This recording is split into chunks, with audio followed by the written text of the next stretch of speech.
বিগত 20 বছর থেকে একটা রাষ্ট্র বিরুদ্ধে লড়াই করেছিল এবং সাম্প্রতিক সময়ে তাদের কারেন্সি মার্কিন ডলারকে ছাড়িয়ে গেছে। তারা কিভাবে পেরেছে এই তথ্য কি আপনাদের কাছে আছে? তথ্য আছে? নাম মেনশন করার দরকার নাই, আপনারা বুঝতে পারেন কি পারেন না। এর কথা হচ্ছে তারা পারলো কিভাবে? অনেক কারণ, যাকাত ভিত্তিক অর্থনীতি, তারপরে দ্বৈত অর্থনীতি, হালাল অর্থনীতি, দুর্নীতি কমানো, কৃষিভিত্তিক অর্থনীতি 3 বছরের মধ্যে ঘুরে দাঁড়িয়েছে, মাত্র 3 বছর। সারা বিশ্বের অর্থনীতি এখন সুদভিত্তিক। এখান থেকে ঘুরে দাঁড়াতে হলে আমরা অবশ্যই পারবো, কেন পারবো না? আমাদের প্রথম কাজ করতে হবে সমস্ত দুর্নীতি বন্ধ করে ফেলতে হবে, এক নম্বর। যত কালো টাকা সব সাদা করে ফেলতে হবে এবং যারা কালো টাকার সাথে সম্পৃক্ত সবগুলোকে ধরবেন, ভিতরে ঢুকাই ফেলতে হবে। ওমরের শাসন, একদম ওমরের শাসন কায়েম করে ফেলতে হবে। আমরা সে জায়গায় যেতে যাচ্ছি না, আমরা বলছি আপনারাই সেই কাজ করেন। আমরা আহ্বান জানাচ্ছি, যেই থাকুক করে আমরা দোয়া করতে সমস্যা আছে। আমরা সে জায়গায় জোর করে যেতে যাচ্ছি না, অন্তত আমার এই ইচ্ছা নাই। আর আমি কোনো পলিটিক্যাল দলের মানুষ জীবনে করিও নাই, করার ইচ্ছা নেই। আমি আমার অনুরোধ, আমার আক্ষেপ, আমার আবদার হচ্ছে সমস্ত দুর্নীতিবাজদেরকে ধরবেন আর সাইজ করবেন। ওমর রাদিয়াল্লাহু তাআলা আনহু, সে যদি দাড়িওয়ালা হয়, টুপিওয়ালা হয়, পাগড়িওয়ালা হয়, জুব্বাওয়ালা হয়, ইমাম হয়, তবু তাকেও ধরবেন, কোনো সমস্যা নেই। সমস্ত কালো টাকাকে সাদা করে ফেলবেন, দেখবেন এমনি বাইতুল মালের সম্পদ বেড়ে গেছে। যাকাত ভিত্তিক অর্থনৈতিক সিস্টেম চালু করা। বাংলাদেশে এমন প্রচুর মানুষ আছে যাদের একজনের যাকাতের টাকা দিয়ে একটা গ্রামের মানুষের খাওয়ানো যাবে ইনশাআল্লাহ। এরা যাকাত দেয় না, এরা ট্যাক্সও দেয় না, সরকারকে করও দেয় না, যাকাতও দেয় না।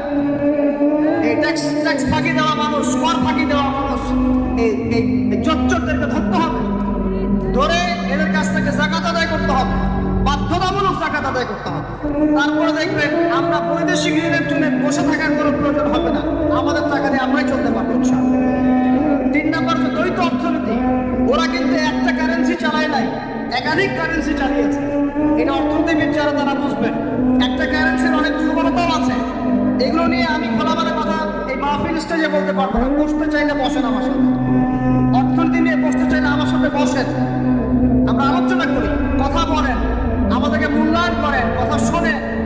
ইউসুফ আলাইহিস সালাম বলেছিল না যে আমি বিশ্বস্ত, আমাকে দায়িত্ব দেন। আমি বলতে চাই আমি বিশ্বস্ত, আমাকে দায়িত্ব দেন। আমাকে 5 বছর সময় দেন, পুরো দেশের শিক্ষা সিস্টেম চেঞ্জ করে দেবো ইনশাআল্লাহ। প্লে গ্রুপ থেকে প্লে গ্রুপ থেকে নিয়ে মাস্টার্স পর্যন্ত এমন শিক্ষানীতি প্রণয়ন করা সম্ভব যে আমাদের বাচ্চারা একদম প্লে থেকে মাস্টার্স পর্যন্ত বাংলা, ইংরেজি, অঙ্ক এবং জেনারেল সাবজেক্টগুলোর সাথে কোরআন হাদিসের একটা অপূর্ব সমন্বয়ে পড়াশোনা করবে ইনশাআল্লাহ। একা করে দিতে পারবো ইনশাআল্লাহ তাআলা। আমাকে এরকম 100 জন শিক্ষাবিদ দেন, 100 জন আলেম ওলামা দেন, একটা প্যানেল করে দেন, পুরো দেশের শিক্ষা চেঞ্জ করে দেওয়া যাবে ইনশাআল্লাহ। যাদেরকে রেখেছেন এদের মাথায় গোবর আছে, যাদেরকে রেখেছেন এদের মাথায় টাটকা গোবর আছে। বইপত্রগুলোর অবস্থা দেখেছেন? বইপত্রগুলো ঘাটাঘাটি করেছেন? আমাদের বাচ্চা কাচ্চা, কচি কাঁচা বাচ্চাদেরকে শারীরিক শিক্ষার নামে যৌন শিক্ষা দিচ্ছে। এগুলো আমাদের মুসলমানদের শিক্ষা? এটা চলতে থাকলে দেখবেন অচিরেই কোনো মানুষ বাচ্চাদেরকে স্কুলে পাঠাবে না, এটা অনুচিত হয়ে যাবে। তখন কি হবে? কোটি কোটি স্কুল, কলেজ, বিশ্ববিদ্যালয়ে খা করে পড়ে থাকবে, কেউ পাঠাবে না ওখানে। তখন মাদ্রাসার দিকে মানুষ ঢুকবে আরো বেশি।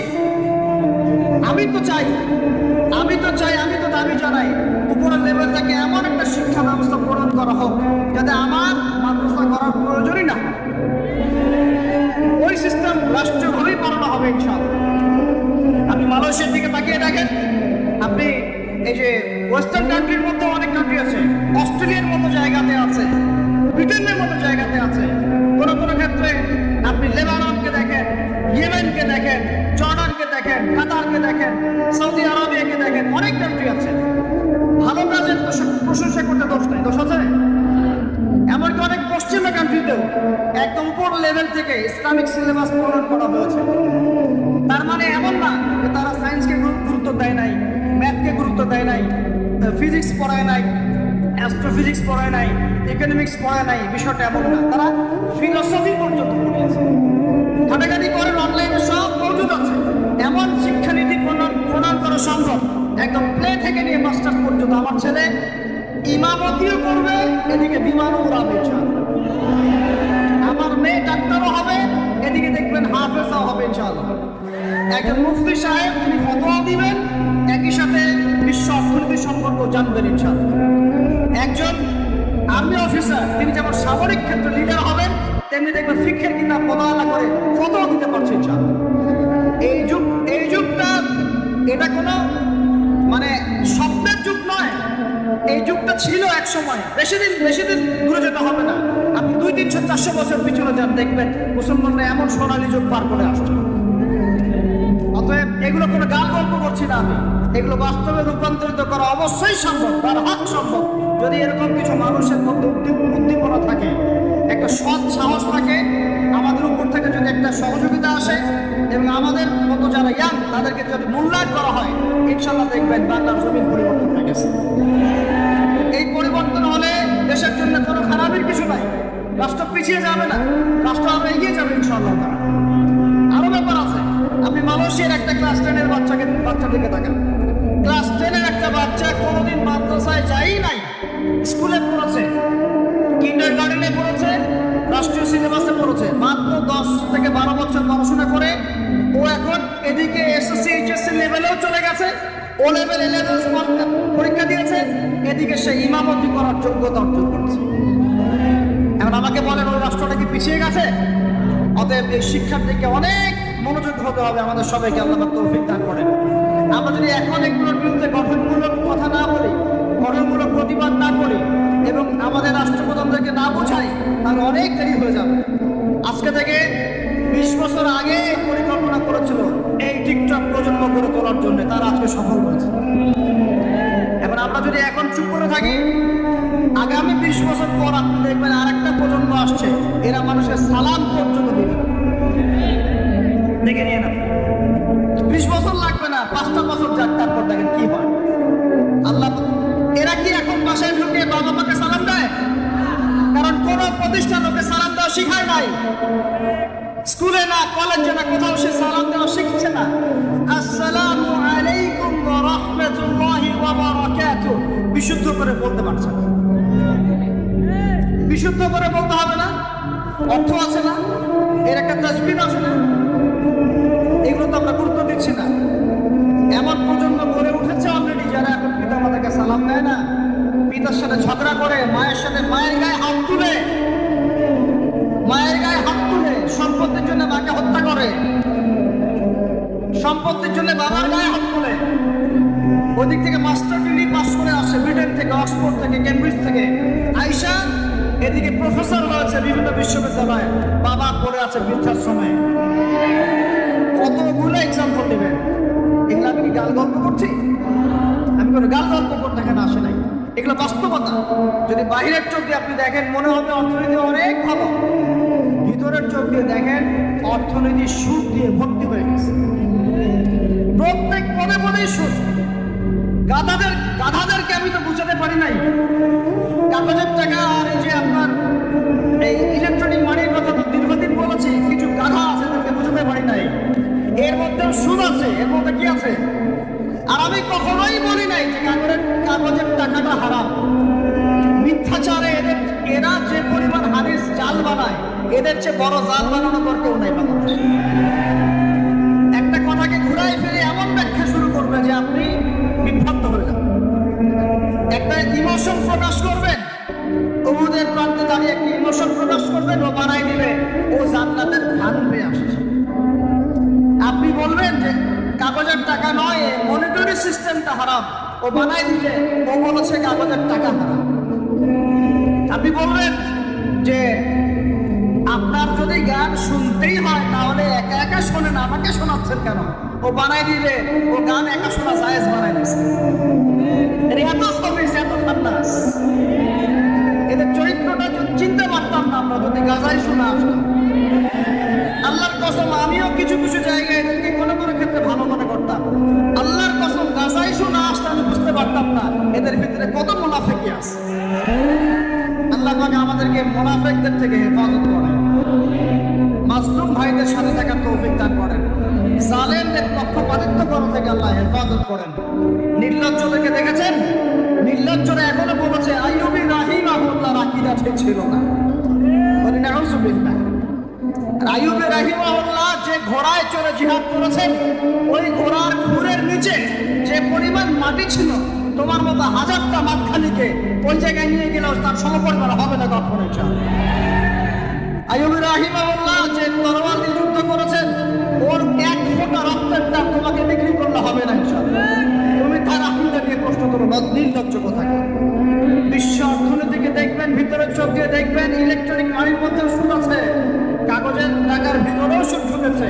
সামনে আসবে বিটকয়েন্স, যেটা অলরেডি চলে আসছে, আরেকটা আসবে, সেটা হলো ক্যাশলেস সোসাইটি। কি বললাম বলেন? বলদ বলবে যে ভবিষ্যৎবাণী করে গেল, আহলুল বলদ ওয়াল কিরদান, আহলুল হিমার ওয়াল কিরদান, তো এরকম ভবিষ্যৎবাণী করে গেল। আরে বর্তমান সম্পর্কে তুমি খবর রাখো না বলেই তো বর্তমানকে ভবিষ্যৎ মনে হয় তোমার। এটা বহু কান্ট্রিতে অলরেডি চালু হয়ে গেছে। এই যে আমাদের অনেক ভাই ব্যবসা করে, তারা চায়না যায়, কোরিয়া যায়, উত্তর কোরিয়া, দক্ষিণ কোরিয়া যায়, ওরা দেখে আসতেছে চায়না চালু করে ফেলছে অলরেডি। ক্যাশলেস সোসাইটি মানে হচ্ছে আপনি আপনার মুদ্রাকে সংরক্ষণ করতে পারবেন না। আপনি দেখলেন খিদির আলাইহিস সালাম দেয়াল নির্মাণ করলেন, দেয়ালের নিচে কি ছিল? খাজানা ছিল। তাহলে দেয়ালের নিচে খাজানা তিনি সংরক্ষণ করলেন কেন? এতিম বালকরা যেন বড় হয়ে সেটা নিতে পারে। তাহলে আপনি চিন্তা করেন, ওই মুদ্রাটা কি ছিল? ইলেকট্রনিক মানি ছিল, যেটা তিনি সংরক্ষণ করলেন। ওই মুদ্রাটা কি কাগজের মুদ্রা ছিল, যেটা তিনি সংরক্ষণ করলেন? ওই মুদ্রাটা কি বিটকয়েন ছিল, যেটা তিনি সংরক্ষণ করলেন? তিনি সংরক্ষণ করেছেন হয় গোল্ড কয়েন অথবা রূপার মুদ্রা। কারণ এটার মূল্য কমে যাবে না, এরা 20 বছর পর বড় হলেও বাবার ওই সম্পত্তি ফেরত পাবে। এইটা হলো ইসলামিক কারেন্সি, যেটা বিশ্ব থেকে উঠিয়ে দিয়েছে এই IMF, ওয়ার্ল্ড ব্যাংক আর ইউনাইটেড স্টেট এবং এদের যে চালাপালা। আমরা এই সুর মিলাচ্ছি। ওরা কাগজের মুদ্রা দিয়ে সারা বিশ্বটাকে ডমিনেট করছে। তাও আবার এখানে আরো ব্যাপার আছে, কাগজের সব মুদ্রা আবার এক মানের না। একগুলো হচ্ছে হার্ড কারেন্সি, মানে শক্তিশালী কারেন্সি, একগুলো সফট কারেন্সি, মানে নরম কারেন্সি। বাংলাদেশের টাকা কোন কারেন্সি, হার্ড না সফট? এতটুকু তো জানেন। হার্ড কারেন্সি কি? মার্কিন ডলার, মানে মগের মূল্য। একটা কথা আছে না, মগের মূল্য। মগ কারা জানেন? হচ্ছে যারা রোহিঙ্গাদেরকে মেরেছিল, ওরা এদের বলে মগ। আপনারা তো জানেন না। ছোটবেলা আমাদের বাবা মারা ঘুম পাড়াতো না, খোকা ঘুমালো, পাড়া জুড়ালো, বর্গি এলো দেশে, মনে আছে? বুলবুলিতে ধান খেয়েছেন কি বলেন? তারপরে খাজনা দিব কিসে, মনে আছে? ধান ফুরালো, পান ফুরালো, কি জানি খাজনার উপায় কি? 8 ঘন্টা দিন সফর করো নাকি রসুন। এখানে কি বোঝানো হয়েছে আপনি বুঝতে পারবেন না, ইতিহাস পড়তে হবে। খোকা ঘুমানো, পাড়া জুড়ালো, বর্গি এলো দেশে। বর্গি মানে যে মগটাকে বোঝানো হয়েছে। ওরা উগ্র ছিল, যেখানে যাইতো এরকম মঙ্গলদের মতো পেশাঘাত করতো, ফসল বিনষ্ট করতো, ট্যাক্স দিত, জুলুম করতো। ওইটা ভয় দেখানো হতো। ওই জন্য ওদের মূল্য, ওদের এই যে আগ্রাসনটাকে বলা হয় মগের মূল্য। মগের মূল্যকে ব্যাখ্যা বুঝলেন? এটা মগের মূল্য। ওরা এখন হার্ড কারেন্সি দিয়ে মগের মূল্য কিরকম? যে সারা বিশ্বের সফট কারেন্সি গুলো আমার কারেন্সি দিয়ে নির্ধারিত হবে। মানে আপনার 100 টাকা সমান সমান ওর 1 ডলার মগের মূল্য। কেন আমার 1 টাকা সমান সমান তোমার 1 ডলার হতে পারে না? হতে পারে না। এটা করতে দিবে না, কারণ এটা করলে আপনার অর্থনৈতিক অবস্থা অনেক সমৃদ্ধ হয়ে যাবে, এবার আপনি তাদের সমান হয়ে যাবেন। আপনি যে দামে তেল কিনবেন, তাকেও সে দামে তেল কিনতে হবে। তো ওরা এটা ধরিয়ে দিল। শুধু তাই না, IMF এর মাধ্যমে, ফেডারেল রিজার্ভের মাধ্যমে, ওয়ার্ল্ড ব্যাংকের মাধ্যমে তারা এটাকে আমরা দ্বিতীয় বিশ্বযুদ্ধের পর্বের কথা বলছি। ওই সময় ব্রেটন উড কনফারেন্স হয়েছে। ব্রেটন উড কনফারেন্স হয়েছে। মার্কিন ডলারকে সারা বিশ্বের রুলিং মানে কারেন্সি হিসেবে ওরা নির্ধারণ করবে, মগের মূল্য। এবং প্রত্যেকটা কারেন্সি এর আন্ডারে নিয়ন্ত্রিত হবে এবং টাকার মান অন্যান্য মুদ্রার মান বাড়বে কমবে এর ভিত্তিতে, আপনার প্রবৃত্তির ভিত্তিতে নয়। এবং তা আমাদের নিয়ন্ত্রণ থেকে যাবে যদি আপনি বেশি বাড়াবাড়ি করেন, আপনার টাকার মান তারা কমায় দেবে। কয়দিন আগে ইলেকশনের আগে একটা শব্দ শুনেছিলেন অনলাইনে, স্যাংশন দিতে চাই, স্যাংশন, মনে আছে? হ্যাঁ মনে আছে? কি জিনিস বুঝছেন আপনারা? কিছু না বুঝেন না। অর্থনৈতিক নিষেধাজ্ঞা কিভাবে দিতে পারে? আপনার টাকার মান তারা কমাই দেবে। তখন 1 কেজি পেঁয়াজের দাম হবে 500 টাকা, 1 কেজি রসুনের দাম হবে 1000 টাকা, 1 ব্যারেল তেলের দাম হয়ে যাবে দেখবেন 10,000 20,000 টাকা। কিচ্ছু করতে পারবেন না। তুরস্কের মতো কান্ট্রি যখন ঘুরে দাঁড়ানোর চেষ্টা করছিল, ওদের লিরার মান তারা বাড়িয়ে দিল একদম, ওটা তো মনে হয় 12,000 পর্যন্ত চলে গেছে। ইনফ্লেশন বলি আমরা এটাকে, মুদ্রাস্ফীতি, ওটা প্রায় 12,000% পর্যন্ত বেড়ে গিয়েছিল বলে নাউজুবিল্লাহ। এগুলো জুলুম, অর্থনৈতিক জুলুম। বাইরের চোখ দিয়ে দেখলে মনে হবে সুন্দর চলছে সবকিছু, ভিতরের চোখ দিয়ে দেখা শিখলে বুঝবেন অর্থনৈতিক ক্ষেত্রে এই বিশ্বে এই জায়নিস্ট ইহুদি খ্রিস্টানরা সবচেয়ে বেশি জুলুম করেছে। আরো আছে, বলতে থাকলে সারা রাত যাবে। এরপরে তারা আরবদেরকে বোঝালো, আরবদেরকে বোঝালো, হাবিবি ইয়া হাবিবি, কাছে আছে, শোনেন আমরা আপনাদের কাছে তেল আছে, আপনারা তো তেল বয়কট করে দিয়েছেন, আর তেল ছাড়া তো আমাদের যুদ্ধ বিমান ফ্লাই করছে। তেল কাদেরকে দিয়েছেন? আপনার মিডল ইস্ট আরবকে দিয়েছে, ঠিক আছে? এখন হাবিবিকে বলা হচ্ছে আপনারা তো তেল বয়কট করে দিলেন। এটা করেছিল বাদশাহ ফয়সাল বলেন রাহিমাহুল্লাহ, উনি একজন সাহসী নেতা ছিলেন, এই জন্যই তাকে গুপ্ত হত্যা করা হয়েছে। সাহসী যারা তাদেরকে গুপ্ত হত্যা করে এটা একটা সুন্নত, এটা মাথায় রাখবেন। খুব ট্যালেন্টেড একজন দেখবেন, খুব ট্যালেন্টেড একজন বিজ্ঞানী দেখবেন হঠাৎ নাই তাপাস করে মিসাইল এসে পড়ে গেল। এমন সূক্ষ্ম স্নাইপার দূর থেকে 12,000 কিলোমিটার দূর থেকে মেরে দিলে আপনার কলেজের মধ্যে ফেলে। এগুলো জেনে বুঝেই আমরা প্রতিদিন সকাল করি, সন্ধ্যা করি, আটটা করি, কারণ অ্যাটলিস্ট আপনাকে তো জানতে হবে। জেনে নেন, পরে আপনারা চিন্তা করবেন যে কিভাবে লাইফ লিড করবেন।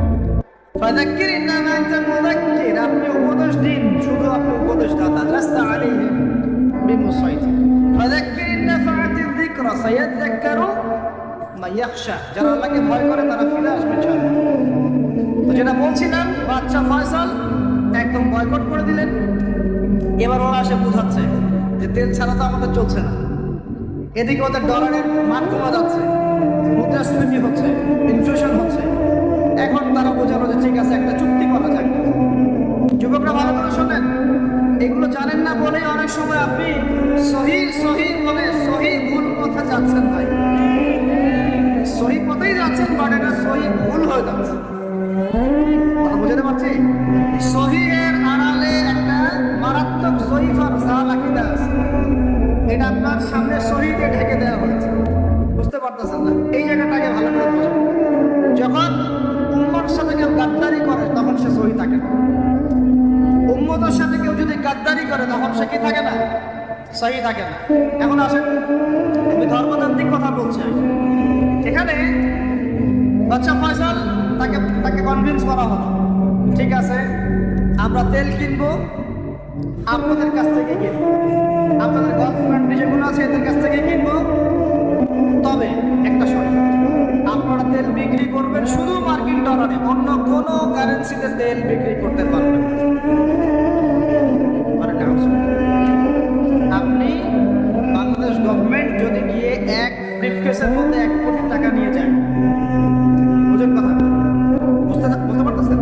1 কোটি টাকা আমাদের টাকা নিয়ে গিয়ে যদি বলে শেখ হাবিবি আমাকে তেল দাও, ওরা বলবে তেল দিতে পারবো, খালাস বললো, খালাস এখান থেকে বের হবে। কথা বুঝতে পারেন না? 1 কোটি কি দিবেন? টাকা, তেল দিবেন, লিখে নেন, দিবেন।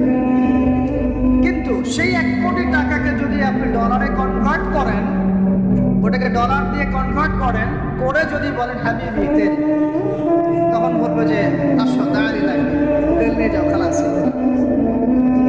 কথা বুঝতে পারছেন? তেল বিক্রি করবো শুধুমাত্র ডলার দিয়ে, ডলার ছাড়া অন্য কোনো কারেন্সিতে তেল বিক্রি তারা আরবের সাথে একটা সন্ধি করলো, আর কি চুক্তি করলো। এই চুক্তির নাম হলো পেট্রো ডলার মনিটরি সিস্টেম। বুঝতে পারলাম? Petro dollar monetary system. এর বদৌলতে আরবের মরুভূমি হয়ে গেল এখন একদম অট্টালিকার প্রাসাদ। বোঝা যায়? মরুভূমিগুলো হয়ে গেল কি অট্টালিকার প্রাসাদ, আর বাকি পুরো মুসলিম উম্মার উপর দেখেন কি দুরবস্থা। শুধু তাই না, ওই ডলার হলো একদম লিডার, কারেন্সির লিডার। এখন ওই ডলার তেলের মান নির্ধারণ করবে, আপনি টাকা দিয়ে করতে পারবেন। সারা বিশ্বের সবচেয়ে বড় অর্থনৈতিক জুলুম হচ্ছে এই পেট্রো ডলার মনিটরি সিস্টেম। এর চেয়ে বড় কোনো জুলুম হয়নি অর্থনৈতিক। এখন অনেক ওলামায়ে কেরাম আছেন, আপনারা এখানে আমি আগে উপস্থিত, আপনারা একটু ফিকহের কিতাবগুলো মোতালা করে আমাদেরকে একটা ফতোয়া দিয়ে যে এরকম মনিটরি সিস্টেম প্রণয়ন করা জায়েজ না নাজায়েজ। এটা আপনারা চিন্তা করেন, ফতোয়া দিয়ে আমি ফতোয়া দিতে পারবো। আমি অর্থনৈতিক ভাষায় বলতেছি যে এই মনিটরি সিস্টেমটা পুরো বিশ্ব জুলুম নিয়ে আসছে। এখন আদতে এখন শোনেন, এই অংশটুকু শোনেন, তারপরে আমি শেষের দিকে চলে আসতেছি। আদতে এতে পশ্চিমাদের লাভ কি হচ্ছে শুনেন। আমার কাছে এই যে ডলার, এটা আমি ছাপাই আমার দেশে, আমার কারখানায়। আমার খরচ হচ্ছে কাগজ, আমার খরচ হচ্ছে মেশিন, আমার খরচ হচ্ছে কালি। বোঝা যায়? বোঝা যাচ্ছে? আচ্ছা, এখন সেটা আমি বানালাম, ছাপালাম, গিয়ে আমি আরবকে দিলাম, তেল দাও। ওরা এই কাগজের টাকাটা নিল, নিয়ে রিজার্ভ করলো। ওটা মূল যে তেল, এই তেলটা মনে করেন তেল বা সোনা, তেল বা সোনা একই কথা, কারণ সোনা ফাংশন প্লে করছে এখন তেল। এখন যেহেতু গোল্ড দিনার নাই, দিরহাম নাই, এই তেলটা তারা নিল, নিয়ে ওদের দেশের আন্ডারগ্রাউন্ডে বাংকার আছে, গ্যালনকে গ্যালন তেল রিজার্ভ করতে থাকলো, রিজার্ভ করতে থাকলো। এমনভাবে রিজার্ভ করতে থাকলো যে বিগত আগামী 30 বছর যদি বিশ্বে কোনো তেল নাও থাকে, ওরা চলতে পারবে, প্লেন উড়াইতে পারবে। ওদের মিলস বন্ধ হবে না, ফ্যাক্টরি বন্ধ হবে না, ওদের ইন্টারনেট সেকশন বন্ধ হবে না, বিদ্যুৎ বন্ধ হবে না, ওদের কোনো কিছুই বন্ধ হবে না, কোনো প্রযুক্তি বন্ধ হবে না। এত তেল তারা রিজার্ভ করলো কি দিয়ে? ওর দেশে ছাপানো বিনামূল্যের ডলার। এবং সেই ডলারটা আমরা নিলাম, নিয়ে আমরা মাশাআল্লাহ অট্টালিকা নির্মাণ করলাম, আর মনে করলাম যে মাশাআল্লাহ আমি তো খুব ধনী হয়ে গেলাম, সমৃদ্ধি অর্জন। আদতে এখানে পশ্চিমাদের সবই লাভ। আমরা বলি না যা লাভ তাই কদু, সরি, আমরা বলি আম গেল সালা গেল, তাই না? এখানে আমও তাদের, সালাও আদতে আমাদের কিছু নাই। আপনারা হাসতেছেন, এইটা হচ্ছে সারা বিশ্বের সবচেয়ে বড় জুলুম।